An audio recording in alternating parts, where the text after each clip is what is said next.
hermanos y hermanas. Bienvenidos a este su espacio, Siervos del Nuevo Pacto, producido por Ministros de la Palabra. Les saluda a su hermano en Cristo, Marco Peña, director de Ministros de la Palabra. Muy agradecido con el Señor por permitirnos iniciar una semana más a través de su bendita palabra. Gracias a Dios por esos mensajes que Él nos envía desde el cielo para nuestra edificación. Estamos transmitiendo en vivo y en directo por medio de nuestra plataforma de Facebook Live. Hoy en un tema que hemos titulado las oraciones por los muertos. Las oraciones por los muertos. Hemos venido hablando en las últimas sesiones respecto al fallecimiento de algún ser querido. Y hicimos una clara distinción entre un creyente que muere con Cristo y un creyente que muere sin Cristo. Indudablemente lo que es la pérdida de un ser querido, de un amigo, de un familiar, definitivamente duele muchísimo, por supuesto que sí. Y como cristianos, usted y yo sabemos y lo creemos con toda certeza que después de esta vida hay algo más. No es cierto esa falacia que dice que el muerto al hoyo y el vivo al bollo. Eso lo decía mi abuela y eso ni ella misma se lo creía. Eso es una mentira. Y la Biblia a mí me dice que solo existen dos posibles lugares a los que el ser humano puede accesar una vez que parte de este mundo. En Lucas capítulo 16, versículo 22 y 23 dice la palabra del Señor: un día el mendigo murió y los ángeles lo llevaron junto a Abraham. El rico también murió y lo enterraron. En el infierno, en medio de sus tormentos, el rico vio a lo lejos a Abraham y a Lázaro junto a él. Ese es un relato que lo hemos venido utilizando en diferentes sesiones y la última vez lo analizamos en cuanto a la muerte de los justos en ese estudio que estamos llevando del libro de Apocalipsis. Es interesante la mención que es Jesús el que nos las hace. Eso que acabamos de leer no es un cuento, no es una parábola, es algo real. Jesús corre el velo, nos permite ver en una dimensión desconocida para nosotros y podemos observar qué es lo que está pasando del otro lado de esta vida. Nos dice que hay un rico, hay un pobre. El rico no está en el infierno por rico y el pobre no está en el cielo por pobre. Eso lo dejamos totalmente claro. Aquí es un tema de que el estado eterno de la humanidad, según nos dice Jesús, está determinado por las acciones que nosotros cometimos durante la vida. Ir al cielo o al infierno no va a ser un tema de condición social, de género, de edad, ni mucho menos. Es un tema espiritual. Aquí estamos hablando de cosas espirituales. Y Jesús revela, en cuanto a los injustos, que después de la muerte, una vez que un impío, un hombre y una mujer que mueren sin Dios y sin esperanza, que durante toda su vida rechazaron el llamado del Señor, no le vamos a mentir absolutamente a nadie. Y la Biblia es clara cuando nos demuestra que el injusto, después de la muerte, tiene cuatro grandes particularidades. Una de ellas, a partir de su muerte, queda eternamente separado de Dios, porque después de esta vida, el bien y el mal nunca más se vuelven otra vez a juntar. En esta vida tenemos el trigo y la cizaña creciendo juntos, pero después de esta vida, el mal nunca se va a volver a juntar con el bien. Y el injusto que muere sin el Señor, inmediatamente queda separado de su presencia por toda la eternidad. Una persona que en este momento está en el infierno, está siendo torturada, que esa es una segunda particularidad. Una persona que muere sin el Señor está en este momento en un lugar de tormento. Ya eso lo hemos hablado hasta la saciedad. Usted puede revisar nuestras plataformas de video y encontrará todas las explicaciones a la luz de la palabra de lo que estamos conversando. Pero interesantemente, la persona que muere sin el Señor está también en un grado de conciencia tal que tiene presente día a día, mañana, tarde y noche, en ese tormento eterno, tiene conciencia de el recuerdo de ese rechazo constante hacia el Evangelio. Ahí se va a acordar tal vez de usted cuando le habló del Señor, se va a acordar de cuando vio esa transmisión a través de redes sociales, se va a acordar de una palabra tal vez de un pastor que le habló en algún momento y que él no quiso escuchar. Hay una conciencia plena de la situación en la que se encuentra y por tanto de cuántas veces rechazó el Evangelio, pero a esas alturas ya no hay nada que se pueda hacer. Y esa condición de una persona que ha muerto sin el Señor, definitivamente no puede ser remediada. Y esa es la conclusión a la que vamos a llegar en esta tarde para Costa Rica, noche ya para Argentina. Hebreos capítulo 9, versículo 27 dice la palabra del Señor: y de la manera que está establecido para los hombres que mueran una sola vez, y después de esto el juicio. Hebreos 9:27 no me abre un portillo, no me abre un espacio intermedio entre la muerte del injusto y el juicio. Lo que me está diciendo es que inmediatamente la persona muere, queda totalmente lista y preparada para aquel momento en que va a ser llamado para el juicio eterno. No hay posibilidad alguna de poder cambiar esa condición espiritual, según lo vamos a ver ahora más adelante. Una vez que el impío muere, ya no hay absolutamente nada que hacer, no hay ninguna acción humana y terrenal que podamos hacer los vivos para beneficiar el destino eterno de esa persona que murió sin el Señor. Si queremos pretender, o si hay otras sectas que hoy están mintiendo, y eso es una mentira que viene de las tinieblas, simplemente para hacer mentirosa la Biblia, simplemente para tratar de embaucar y engañar más al hombre de lo que ya se ha engañado, esa es otra historia.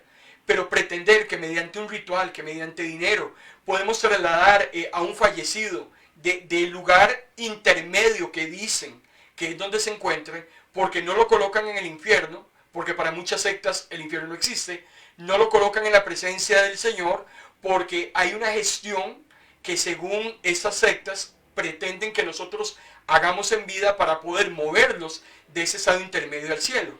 No hay dinero, no hay ritual, no hay absolutamente nada que se pueda hacer por esa persona. Lo único que hacemos con este tipo de rituales es mentirle tristemente a los dolientes, porque les estamos mintiendo, les estamos diciendo en esos momentos de dolor, de frustración, de tristeza, de vacío, de depresión, que el fallecido está en un mejor lugar del que se encontraba en vida, y que todavía podemos en estos próximos días hacer algo para mejorarle esa situación y llevarlo de la presencia del Señor. Eso es iluso, eso es una mentira, eso ni el mismo Satanás, que es el que inventó este diabólico engaño, ni él mismo se lo cree. Por eso es que el tema de las oraciones por los muertos, que lo vemos, es increíble cómo hay muchas sectas, muchos credos, usted lo ve en las redes, es increíble cómo la gente presume que nosotros podemos elevar oraciones al Eterno para favorecer a aquellas personas que han muerto sin el Señor. Para empezar, orar por un muerto no es un concepto bíblico, y tampoco nuestras oraciones van a tener relevancia para una persona que ha fallecido. O se es salvo por la fe en Cristo y se está en el cielo, donde la persona sí sabemos que está experimentando descanso y gozo en la presencia del Señor, como el caso de Lázaro, o está en tormento en el infierno. No hay otra posibilidad alguna de hacer algo diferente. Por eso el mismo Ezequiel en el capítulo 18, versículo 20 dice: el alma que pecare, esa morirá, la justicia del justo será sobre él, y la impiedad del impío será sobre él. La Biblia es clara, es diáfana, no hay donde perderse, no hay grises como algunos pretenden elaborar. Hay zonas grises donde la cosa no es blanca, no es negra, sino que los fallecidos, los difuntos, las almas de los difuntos se encuentran esperando que desde ese lado les hagamos un empujoncito para llevarlos a Dios. Eso es una crueldad enorme, y eso alguien va a tener que pagar en el juicio eterno. Todos los que estén difundiendo esa mentira tendrán que presentarse delante del Señor y reconocer si lo ignoraban, que estaban peor de engañados, y tendrán que darle cuenta a Dios de estar engañando al mundo entero con esta falacia. Por eso es muy importante que nosotros, como hijos de Dios y a la luz de las Escrituras, entendamos realmente cuál es la situación posterior a una persona que fallece. Si fallece con el Señor, está delante de la presencia de Dios. Si falleces en el Señor, está en un lugar de tormento esperando su juicio eterno. No hay una tercera posibilidad. Por eso es que el tiempo válido para poder orar por el estado espiritual de otra persona ante Dios es mientras esa persona está viva, porque es en ese periodo de tiempo donde existe la posibilidad de que las emociones de esa persona, los pensamientos, su forma de vida, cómo ha conducido su existencia, cambie, pero es en vida. No existe un plan de salvación post-mortem, que no le roben su dinero, que no le engañen hasta llevarlo a la perdición eterna. Por eso dice también el apóstol Pablo en Romanos capítulo 2, versículos 5 al 9, dice el apóstol: Dios le dará a cada uno el pago que se merece y le dará la vida eterna a quienes con paciencia hacen el bien y buscan gloria, honra y vida eterna. Pero castigará con su ira a quienes luchan contra la verdad y cometen injusticias. Habrá sufrimiento y angustia para toda persona que haga lo malo. Esto me lo dice la Biblia. Yo estoy leyendo la Biblia. Y es increíble que muchas de esas sectas utilizan la misma Biblia que yo estoy utilizando en ese momento y que usted conoce.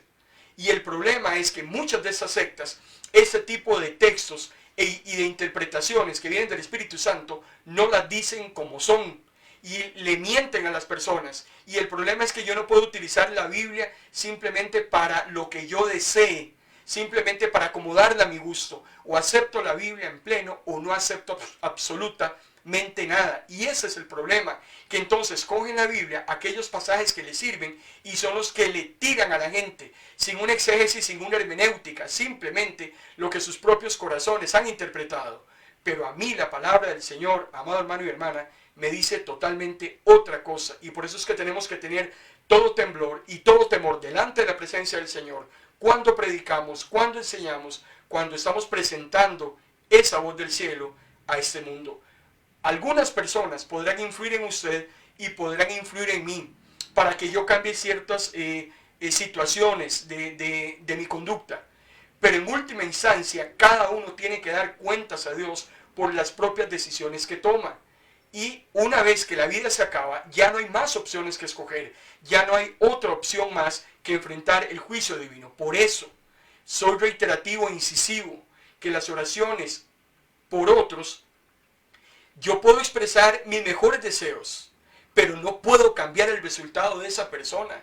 La persona que falleció, inmediatamente se hace un corte de caja como si estuviéramos en una tienda, se hace un balance, se revisa, debes, saberes, y el resultado final es el que va a determinar cuál va a ser el destino eterno de esa persona. Eso es lo que a mí me dice la Biblia. Por eso es que también la palabra del Señor me enseña que todos aquellos que han rendido su voluntad al Salvador van a entrar directamente e inmediatamente a la presencia del Señor una vez que mueren. Los creyentes que una vez mueren, nosotros que estamos vivos, si hemos tenido creyentes que han fallecido, nosotros no podemos salvarlos.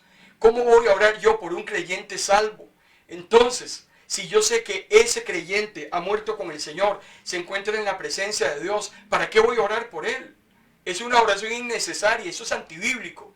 Y si no puedo hacer algo por el que se va a salvar, menos puedo hacer algo por aquel que no se va a salvar. Es que si no funciona para un lado, no funciona para lo otro. Definitivamente, yo creo que muchas veces es atentar contra la inteligencia de las personas, y el engaño y el fraude es tal que muchas personas hoy en día se lo creen.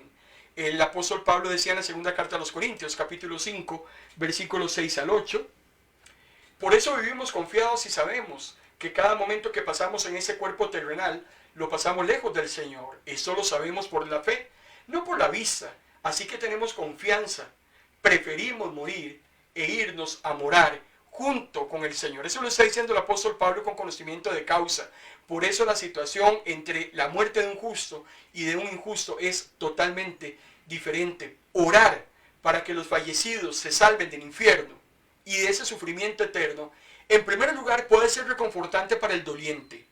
Claro, eso le traería algo de paz a su corazón. Pero el problema es que es un falso consuelo. No le podemos mentir a las personas. Es increíble cómo hoy se le mienten y se mienten entre unos y otros. Es dar un falso consuelo que no es bíblico y que no va a servir de nada. Esa oración no va a llegar, hermano y hermana, a ningún lado. Por eso es que yo puedo orar por los vivos, por los dolientes. Yo puedo orar por los amigos del fallecido. cuando están de duelo, para que el Señor los anime, los ayude, tenga misericordia para que puedan salir de ese trance. Pero yo no puedo crearle falsas expectativas a nadie. Líbrenos, Dios. Que nosotros como creyentes entremos en este tipo de cosas. Si a usted lo invitan a un funeral y le piden algo como esto, definitivamente usted no puede prestarse, amado hermano y hermana, para orar y engañar a las personas que están presentes, porque eso Dios lo va a demandar. Esas oraciones son bíblicas cuando yo oro por los vivos, pero pueden ser caridad, pueden ser misericordia, porque eso también demuestra el amor al prójimo. Pero orar por un muerto, definitivamente, eso es algo que a mí la Biblia no me lo sustenta. Es muy peligroso porque también existen muchos ritos hoy en día asociados al duelo y que no son otra cosa más que idolatría. A mí me preocupa porque se ha extendido en muchas naciones hoy en día muchos rituales precisamente en el Día de los Difuntos. Es increíble cómo en muchas naciones hay personas, millones de personas que profesan festividades nacionales. Hay días exclusivos para celebraciones de los muertos. Hay personas que en sus casas tienen altares para los difuntos. Cada vez que se muere una persona ponen su fotografía. Tienen esos altares llenos de muchas personas que fallecieron, amigos, conocidos, familiares. Y tienen candelitas, y tienen muñequitos, y tienen calaveritas. Nosotros tenemos que tener mucho cuidado también, porque mucho de esto es idolatría, y mucho de esto es pagano. Y esto, amado hermano y hermana, muchas personas están jugando con fuego, están jugando con lo que es oculto, están jugando con lo que es oscuro, con lo que es de las tinieblas. Y tenemos que tener mucho cuidado, porque podemos estar entrando en esas prácticas paganas. En tiempos históricos habían cultos de esa índole donde las personas se cortaban las orejas, se herían los brazos, se laceraban la frente, se rompían la nariz, se metían dardos en las manos, y todo eso se hacía con el fin de apaciguar a las deidades que según ellos presidían a los muertos. Eso es algo muy peligroso, y nosotros no debemos participar absolutamente en nada que tenga que ver en rituales, cultos a difuntos. Hay días nacionales donde se celebran ese tipo de fechas, que no es solamente llevar una flor a una tumba, sino que hay todo un trasfondo diabólico y de ocultismo, que también nosotros en ese tipo de cosas tenemos que cuidarnos. Por eso es que es muy importante que nosotros como hijos e hijas de Dios entendamos realmente a la luz de las Escrituras qué es lo que sucede con una persona que ha fallecido sin el Señor y otra persona que ha fallecido con el Señor. Que oremos por los fallecidos no aplica, definitivamente no sirve. A mí la Biblia también, no quisiera dejar de mencionar, es interesante porque también la Biblia nos enseña muchas veces que hay oraciones que son inútiles. Y nosotros como creyentes tenemos que entender, y esto lo revela el Espíritu, la palabra del Señor. Tenemos que entender que hay oraciones que nosotros sí podemos elevarle a Dios y que Dios espera esas oraciones, pero hay oraciones que definitivamente son inútiles, son oraciones que no van a pasar del cielo raso de nuestras casas. Y es interesante porque hay una oración que aparece en la primera carta del apóstol Juan, una oración por los vivos, que nosotros nunca deberíamos hacer. Vean qué interesante. Se encuentra en la primera carta del apóstol Juan en el capítulo 5, versículo 16 al 18, cuando dice: hay un pecado, dice Juan, que sí es mortal, por el cual no digo que se pida. Nadie que forme parte de la familia de Dios peca de manera habitual. Aquí hay una ordenanza del apóstol Juan, que si usted conoce una persona que constantemente está cometiendo pecado, que su vida pecaminosa es habitual, que mañana, tarde y noche lo único que busca es pecar, que tiene su conciencia cauterizada, que se le ha hablado del Señor, que es una persona que por sus frutos y que por su conducta no quiere nada con Dios, y que todos los días lo que hace es desagradar más a Dios, y que todos los días lo que hace es incrementar ese enojo de Dios sobre esa persona. Vean qué interesante, el apóstol Juan nos dice que nosotros no deberíamos orar por esa persona, porque el pecado continuo La persona que peca continuamente sabiendo que no está bien lo que está haciendo, lo que menos quiere es buscar el perdón de Dios. O buscamos el perdón de Dios o seguimos conduciendo nuestras vidas como nos da la gana. Y el apóstol Juan nos dice que ni siquiera por esas personas nosotros deberíamos orar. Entonces, amado hermano, ¿cómo podría la oración beneficiar a una persona que murió sin el Señor, que no hay nada que hacer, si una oración por una persona que hoy en vida sigue rechazando a Dios y no quiere nada con Él, y va a morir sin el Señor, porque su modelo conductual lo está llevando a la perdición? Si no podemos hacer nada por ese vivo, porque ese vivo no quiere, ¿cómo vamos a hacer algo por ese muerto que se fue sin el Señor? Eso es lo que no logramos entender, y cómo es posible que muchas personas todavía sigan creyendo esa mentira. Por eso es que la muerte como tal va a marcar un final. Una vez que la persona muere, no se acaba todo. Eso es una mentira. La reencarnación no existe. Ni el fin de todas las cosas es cuando uno muere. Eso no es verdad tampoco. La verdadera vida empieza una vez que uno muere. Y después de eso, ninguna cantidad de oración, ni ritual, ni dinero va a poder proveerle a esa persona que ya murió la salvación que rechazó durante toda su vida. Lo sentimos, lo lamentamos, pero eso es lo que dice la palabra del Señor.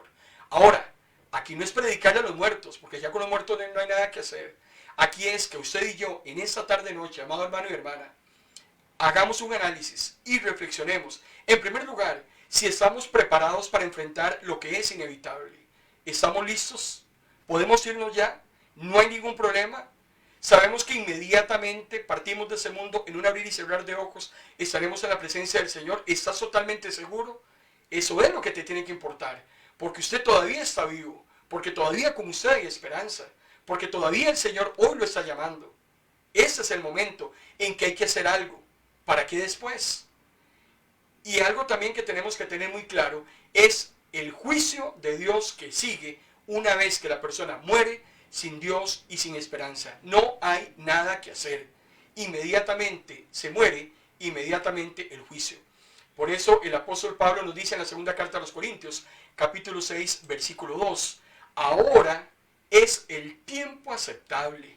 He aquí, ahora, el día de salvación. Amado hermano y hermana, segunda de Corintios 6, 2, el día es hoy.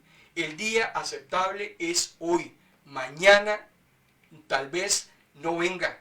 Usted no cuenta con los próximos 10 segundos. Usted no sabe qué puede pasar. No tiene que estar enfermo para morir. No tiene que ser un anciano para morir. Lo único que usted necesita para morir es estar vivo. El tema es, ¿qué va a pasar con usted y conmigo una vez que pasemos de este mundo al otro lado? Solo hay dos posibilidades. Y el que decide a dónde ir es cada uno. Nadie ni me puede mover, ni me puede empujar, ni puede hacer absolutamente nada, porque yo tengo un libre albedrío para decidir lo que yo creo que es lo mejor para mi vida y para verdades cuando estemos del otro lado.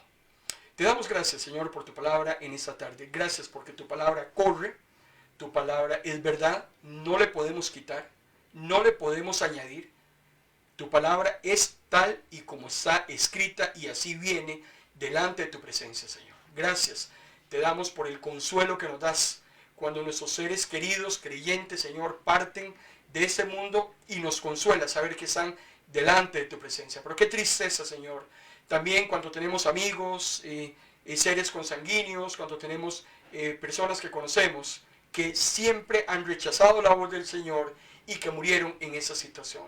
Es una lástima, pero también entendemos que mientras hay vida hay esperanza, y por eso es que tenemos que seguir trabajando con los que todavía están vivos, con los que todavía tienen esperanza, para que cambien esa actitud que han mantenido hasta el día de hoy y puedan venir a ti en quebrantamiento y en arrepentimiento.